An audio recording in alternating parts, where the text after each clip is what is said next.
A Caribbean sun sits at the hilltop. Join me for a short conversation with the 17th President of Howard University, Dr. Wayne A.I. Frederick, coming up next on Carib Nation. Hey, good morning. How you doing? What's your name? Ayana McFarland. Oh, where you come from, Ayana? Memphis. Memphis. What's your major? English. Okay. Good. Welcome. Hi. Good morning. Good morning. You're watching Carib Nation Television.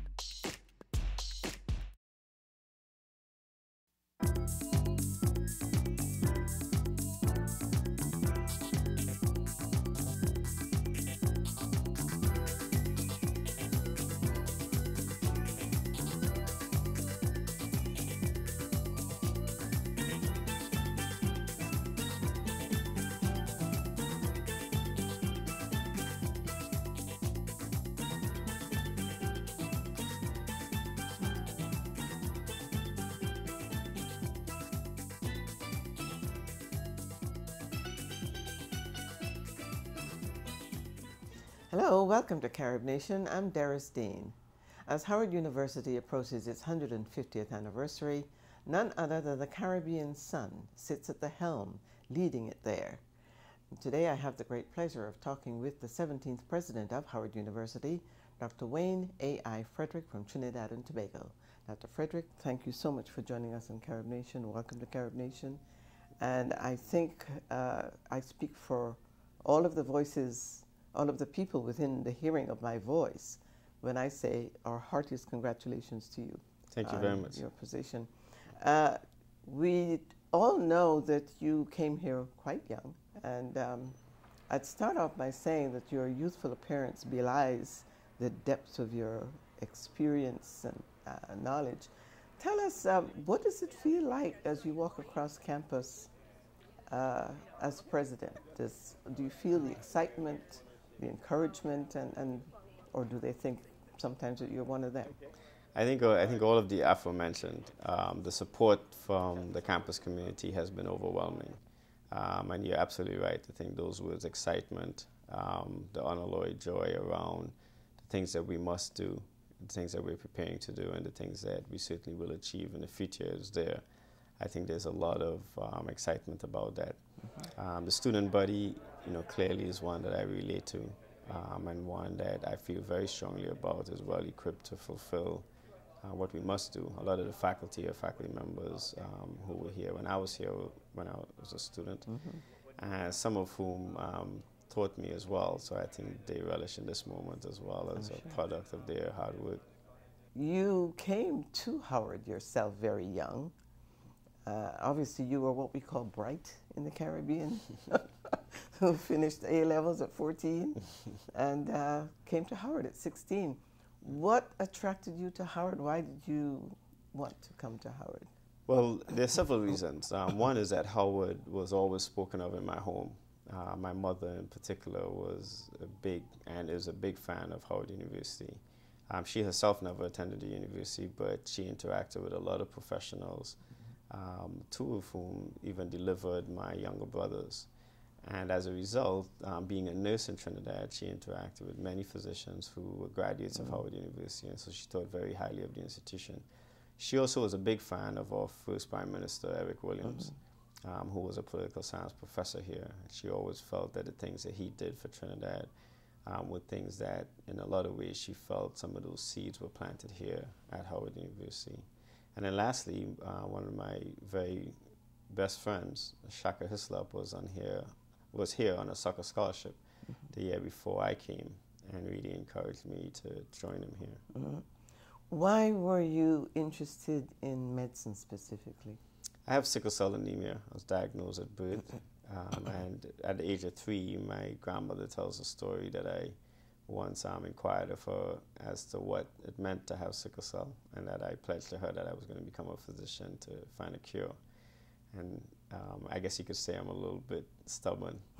And so I've pursued that ever since, despite the fact that my grandfather was a lawyer and tried to convince me many a time to become a lawyer. Yeah. For the benefit of those in the Caribbean, we don't hear a lot about sickle cell in the Caribbean. Give us a synopsis of what it is and what it's like to live with it. Sure. Sickle cell anemia is a hemoglobin disorder which results in the hemoglobin being misshaped when there's not a lot of oxygen. So after physical activity, if you go to high altitude, the amount of oxygen that one is carrying at a time is low. And as a result... blood cells. That's right, the red blood cells. And as a result, the hemoglobin becomes sickle-shaped.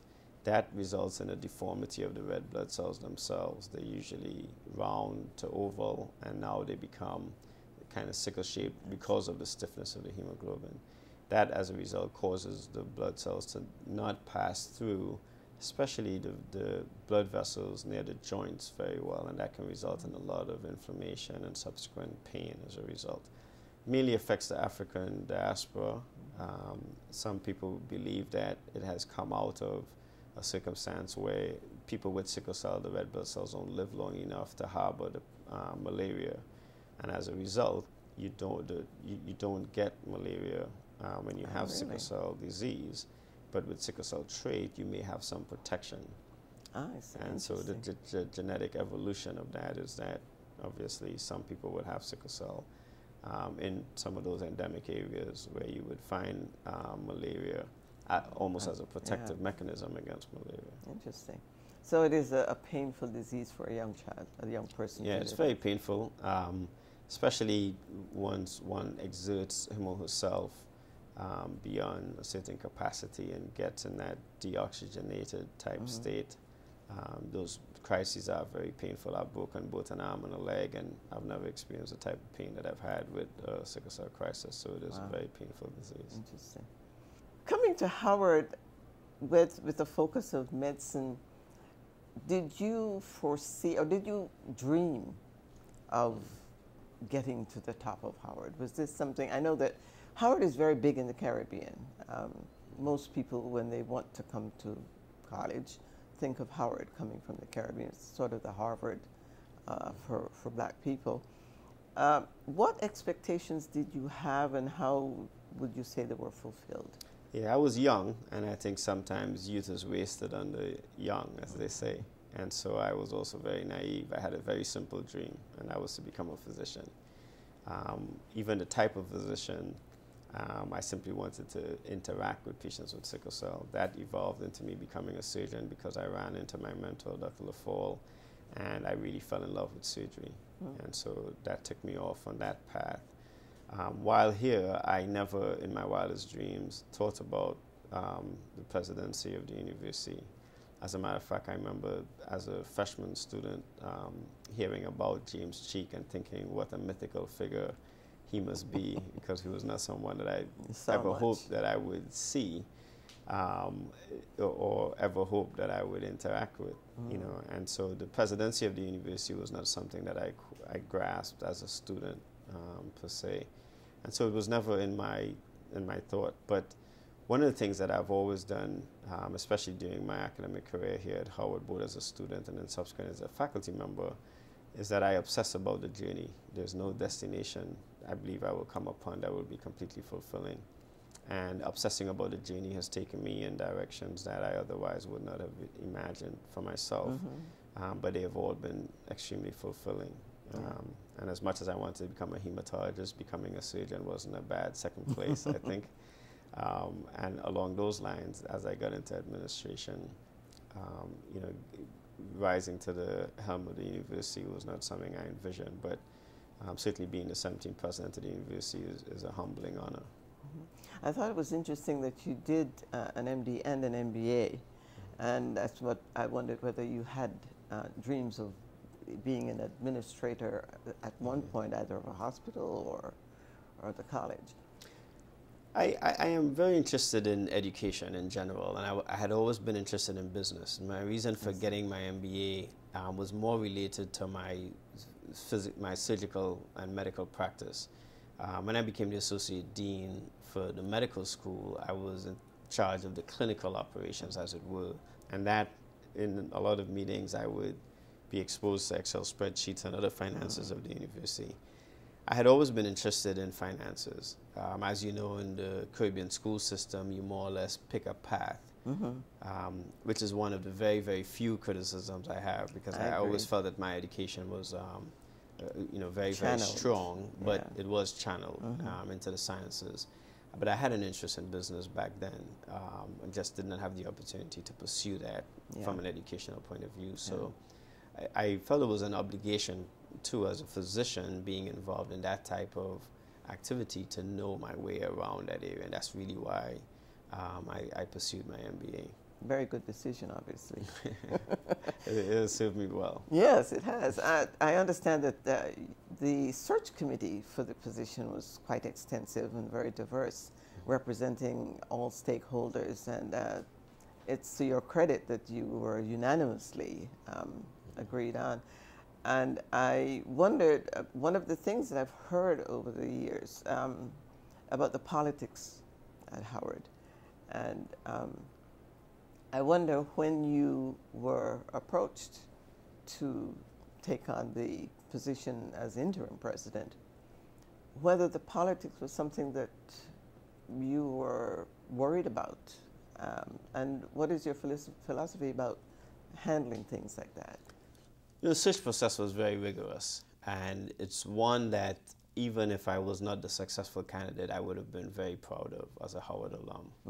It was extremely rigorous. It was well done. It was professionally done. And I feel that it really tested whether or not the candidates had the mettle or had what it takes to run the university. And I felt that it was a fair test of what needed to be demonstrated during the process. With respect to how the university is run, etc. I love all things Howard, and I am of Howard. And I think, just like with any family, you won't agree with every single thing that's done. But one of the things that we must always do is to continue to push forward to make it better. And I think most of what we describe and discuss as politics is really an expression of people's love for the university. And sometimes we have to channel that in the most positive fashion. And on the very, very few occasions when it may not be channeled in the right direction, I think we just have to take a step back and make sure that we get it right. Right. Talking about taking the university in the right direction, there have been some media reports, and I'll go through them rather quickly. One of them is the supposedly mismanagement of finances. And I'll have you explain that. The other one is the fact, of course, that the rating was downgraded by Moody's. And what will it take to turn that around? Sure. Let's deal with those two, and then I'll come back to talk about alumni. Okay. As far as fiscal mismanagement, I have not found any evidence of any fiscal mismanagement. And as I said before, I have an MBA. I do look at the university's finances, but we have auditors who certify our financial statements, and there's a very rigorous process here at the university around the university's finances. I think we can't mix financial performance with financial management. They're two very different things. We have not performed as well financially in terms of what the bottom line has looked like. But we also have been through a significant recession in this country. And the opportunity that we're providing here at the university is an opportunity whereby 59% of our undergraduate students are Pell Grant eligible. The maximum Pell Grant award is $5,800. Our tuition is $22,000 plus.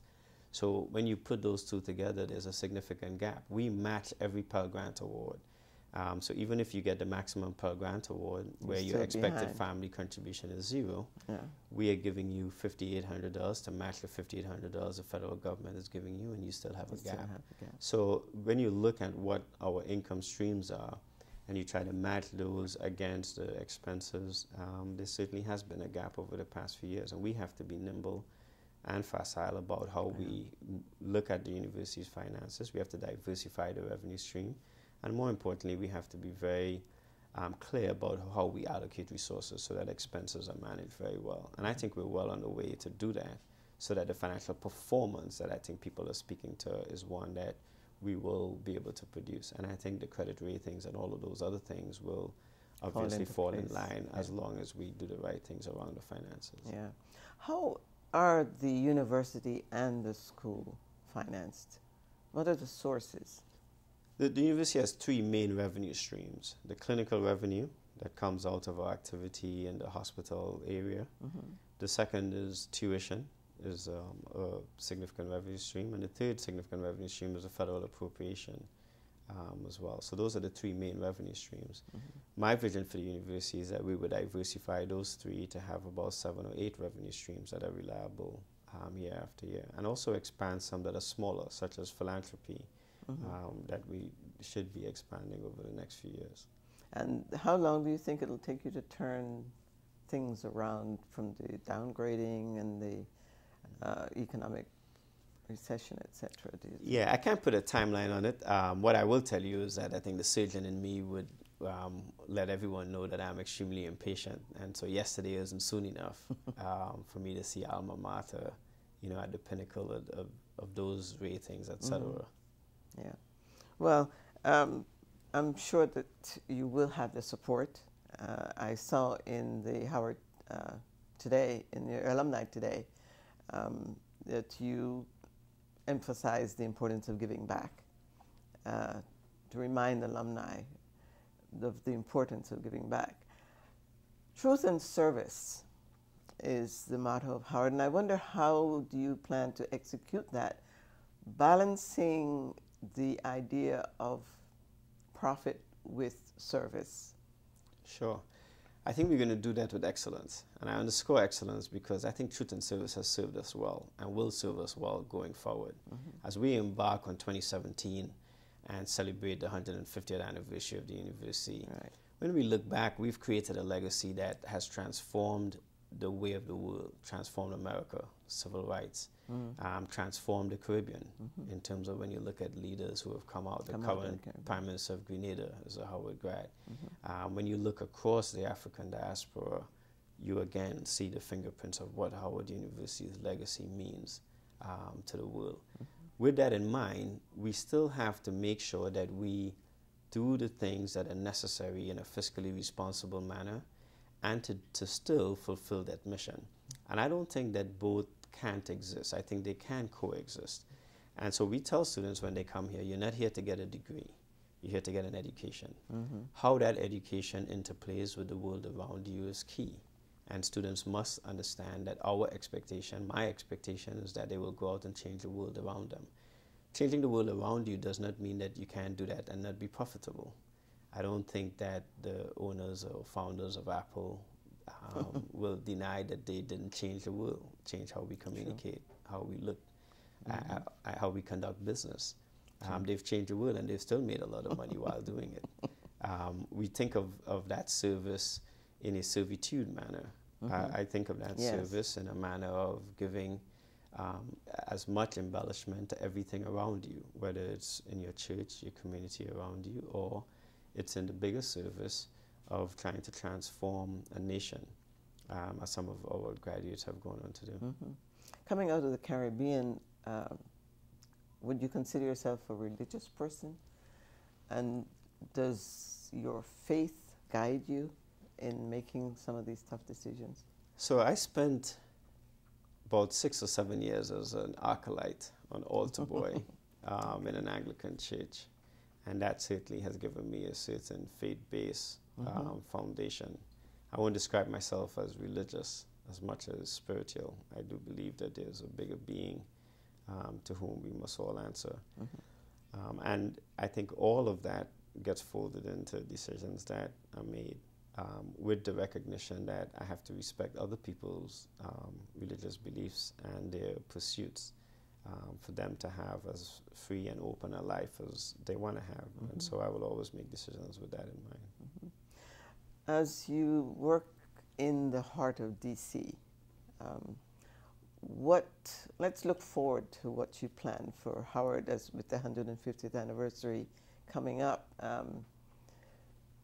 How do you plan to work with Howard University, with D.C. public schools and the community around you? Howard students, as you pointed out, have been known to be very active and in some cases leaders in social justice and social conscience. We had recently the situation of a police shooting a young person in Ferguson. We had Trayvon Martin, and these are things that Howard campus gets involved in. Talk a little bit about how you foresee Howard being involved in the community around you, and the role of Howard in the community. Sure. You know, our DNA is social justice, and it always will be, because I think it really gives us a clear vision and a clear direction. And we will always continue to do that. I think we have to find tangible ways for the community directly around us. So my intent is to certainly interact more with the DC public school system. I've been in touch with the chancellor when I was provost to start instituting some new programs, one of which would be to start a dual enrollment program in which we would admit juniors in the DC public school system to Howard University. Again, trying to get students into college early and get them out early so that they can participate in the workforce as soon as possible. And we're very excited about that program. We think it will be a great opportunity for the DC public school system. But we must do even more granular things. And some of those will involve us bringing the community into the campus. And that would include our libraries, trying to give an opportunity in the weekends for people to access our library, giving senior citizens an opportunity to access aerobics in our swimming pool, giving kids in the neighborhood to participate in March Madness, Midnight Madness of playing basketball in our facilities. All of those will be very granular, tangible efforts that we're going to make to really bring the community into our campus. We've left our campus open, unlike many other campuses in urban centers. That's because of how committed we are to the city. On the issue of social justice, you know, when we look at the images of what has transpired in the 60s and before, we have seen a very active Howard student body and faculty, but active in a palpable manner. You can turn on your television sets and see dogs chasing people, and those are things that give people vivid images. And for that reason, I think we often discount the activism of our current student body, because dogs aren't barking at them, people aren't hosing them down, but they are leveraging technology to speak out. They are on social media. They are actively doing those types of things that we must embrace as a new activism, a new way to express themselves, and a new way to bring about change. And that's one that I think that we have to create a platform here at the university for those students to continue to grow and to continue to express themselves. And based on what I've seen, we have an alternative spring break effort, where instead of going to Daytona Beach or South Beach and having fun, those students spend their spring break cleaning the streets of Baltimore, administering care to people in Haiti. They're all around this country giving up their time. And I think that that activism, that is the DNA of Howard University as we look at social justice, is one that we will continue to have. On the heels of that, how do you plan to reach out to the Caribbean? As we said earlier, the Caribbean looks to Howard. A lot of students have not been able to come because of the financing situation that you mentioned. Do you have any plans to try to engage the Caribbean more in that? And what is it about? One of the things we do this program to focus on is the essence of the Caribbean person. What is it that makes the Caribbean person stand out? And how do you see those two working? Yeah, sure. You know, Howard University has always been, I think, a great place for the Caribbean community to interact, engage, and prosper in a way that they can take back to our homelands and make a difference. And so I have been engaged already with the communities in the Caribbean in terms of recruiting students. I've been to Trinidad to recruit students. I've been to Jamaica, actually by invitation of the U.S. Embassy there, to talk about studying in America, and they highlighted Howard, and I think it's a great opportunity for us to make it clear that this is a great place to come to, and if you do come here and apply yourself in the right ways, great things can happen. So I intend to continue to do that, but we also must do it in tangible ways that affect the societies we're talking about. And I think if you look at the Caribbean and you look at the opportunities around technology in the oil industry as an example, services. You look at the services, you look at healthcare in particular, in terms of not just training physicians and dentists, which we've done, but training administrators who can build systems within those countries that are sustainable, that will allocate and utilize the scarce resources in the best manner possible. I think those are the things that I would love to see. I would love to see us look at having a healthcare system that can impact across the Caribbean. I'm not sure that everybody that has a heart problem needs to come to the U.S. to get that fixed. I think if we create centers of excellence among the different islands, I think we create an opportunity. And if we get the Caribbean governments through leadership at Howard University, engaging them to look at opportunities to leverage their resources across the Caribbean, I think we can create centers of excellence in healthcare and many other areas that would give people an opportunity to really have fulfilling and productive lives right in their homelands without having to seek care and those other types of things outside of their homeland. Yeah. What would you say about your Caribbean heritage helped you stand out, and how do you see Howard? How does Howard stand out, and how do those two fit? One of the things I think I got from my Caribbean heritage is the discipline and the importance of education. It was made clear to me very early on that if I applied myself, I would succeed. But it meant that I had to apply myself. It meant that there was no getting around reading books in the summer. There was no getting around doing math problems during Easter break. And no getting around practicing my spelling during my Christmas break. So that discipline around the application of self to a specific goal is one that I got from the Caribbean. And it's one that really blossomed here at Howard University. I came across a man in LaSalle Fall who, came from Florida, could not take standardized tests well, and did not initially get into the only two medical schools he could apply to in 1948, Howard and Meharry. But his university president petitioned Howard's admission process to medical school to get him in, and he graduated #1 in his class. Wow. Proved that application of oneself is there. Very similar, I think, to my early Caribbean story. And I think that is the thing about Howard University that I love. Howard sees in all of us what we would not imagine in ourselves, and it provides the opportunity and possibility. Excellent. That's an excellent point on which to end, and thank you so much for joining us. And again, our heartiest congratulations to you, and the best of luck to you. Best wishes, especially as you approach 150 years. Thank you very much. My pleasure. And there you have it, the 17th president of Howard University, Trinidadian, Dr. Wayne A.I. Frederick. Thank you so much for watching us in Carib Nation. And remember, our motto here is one people, one culture, one Caribbean, one nation.